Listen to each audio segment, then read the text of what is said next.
Mga guys, nabitin yata ako sa hapunan. Kain tayo ng pancit canton at saka iinom tayo ng gatas. Ito pampatulog oh. Ito mga guys, so tingnan nyo mga guys. Makakala nyo hindi gatas. Ayun, gatas po yan. Swak, rubber swak. Ang pinagbalutan yan, ang tuna.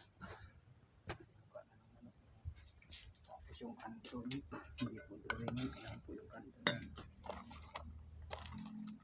Tapo na nga mga guys. Okay na mga guys. So mga guys, kainin na natin mga guys. Gabi na ngayon pero di pa ako tulog. Kakain pa ako. Gutom ako mga guys eh. Ang mga taong patas at hindi manluloko at hindi mandurugas, wala kang dapat katakutan. Sa mga taong mga mandurugas, lahat ng salita nila ay parang bula. Hindi kayang iharap, hindi kayang panindigan. At wala silang for life. So mga guys, kain tayo mga guys. Ang dami na ngayong mga tao ngayong naging para silang aso. Hindi nila kayang tanggapin kung sino sila. Sinungaling, manluloko, mandurugas, mapagawa-gawa ng kwento, mapanira. Mga tao na may mga guys, kadalasan pa nga yan katulad din sa akin na mahirap. Nagiging sakim sila. Gusto nilang lukuhin ang sarili nila. So mga guys, kain tayo. Hello sa mga viewers, subscribers. Walang tatamaan ha.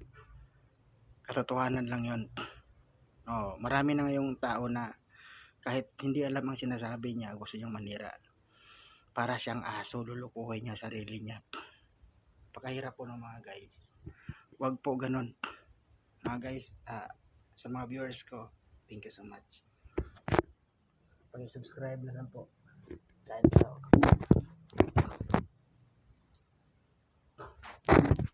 Masarap sa mundo yung patas ka, hindi ka manluloko. Kahit anong naabot mo sa buhay o nagkaroon ka, ay hindi mo nakaw, pinaghirapan mo or ibinigay sa'yo ng mura.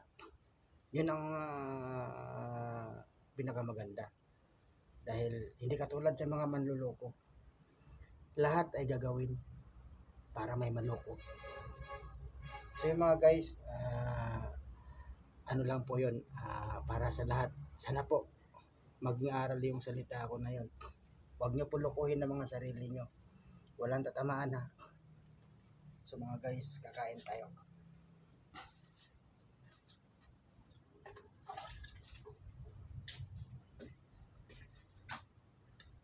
Ayun na mga guys. Merienda na po ito kasi gabi na. Ayun na mga guys. Pancit canton. At saka gatas. Wala natin yung canton na.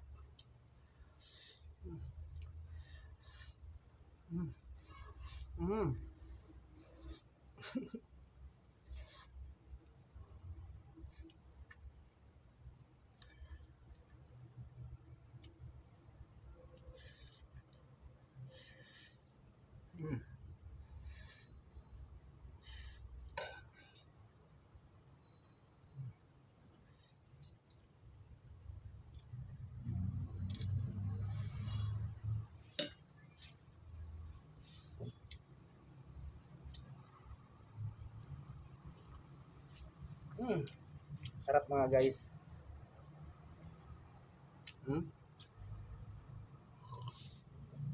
Gatas po yan.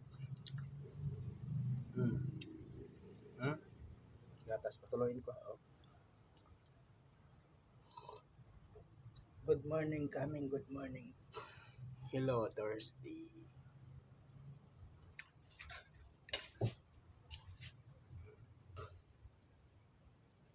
Tsaka yung iba guys,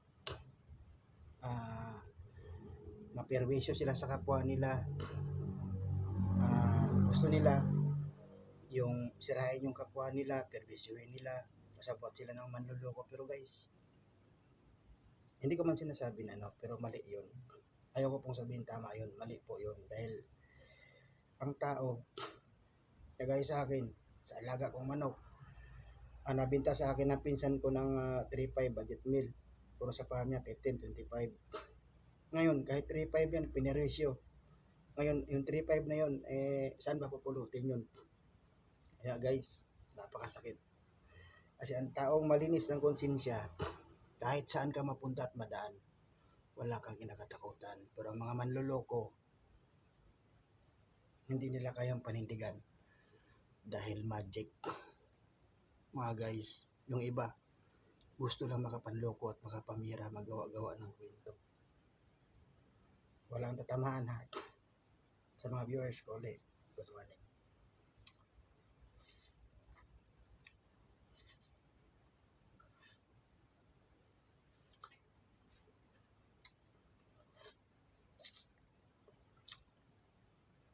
Huwag po natin lukuhin ng kapwa natin o siraan. Lalo na yung mga tao na gustong manira na hindi alam ang pinagsasabi dahil ang plano ay manluloko, panluloko. Mali po yun. Huwag po ang ganun. Magbago na po kayo. Magsikap po kayo sa sarili nyo. Huwag nyo pong lukuhin yung kapwa nyo at siraan. Lalo na sa mga bagay na hindi nyo alam. At ang motibo nyo po ay panluloko. Maghuros dili kayo dahil hindi po tama yan. Kain na lang po tayo. Mas maganda sa tao ay patas, hindi mandurugas, hindi maperwisyo, hindi nangaapak ng tao. Kasi ito nanira ka ngayon sa tao, hindi mo alam pinagsasabi mo. Anong sabihin ng siniraan mo? Oy, para kang aso Dahil hindi mo alam pinagsasabi mo, nahinira ka pa. So yun guys, equal po yun. Dahil mali po yun. So sa mga tinatamaan, baka sa puso kayo matamaan, mag bulletproof kayo. Kain tayo.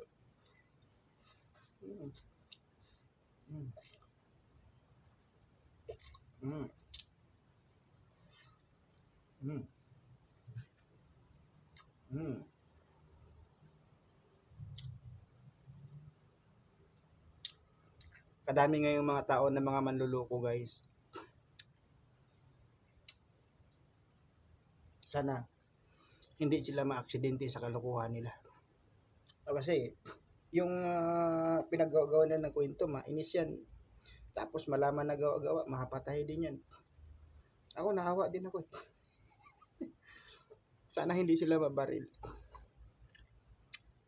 Kasi mayroong time na yung ang purpose ng tao para magkapira, magawa ng kwento, ngayon pinatay siya kasi hindi nagustuhan ng report niya, magic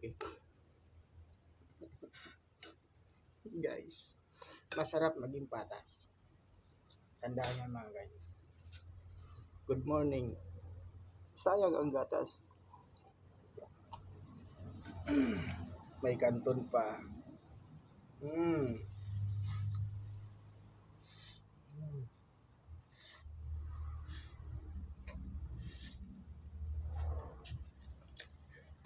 So ito kung ano yung kaya mo i-achieve mo. Pagka wala ka pang pera, hintay mo magkapira ka bago mo bilhin ng bagay na gusto mo. At para naman sa mga manluloko, mag-ingat kayo. Baka patayin kayo ng kapwa nyo manluloko. Napakahirap nun guys. Good morning po everyone.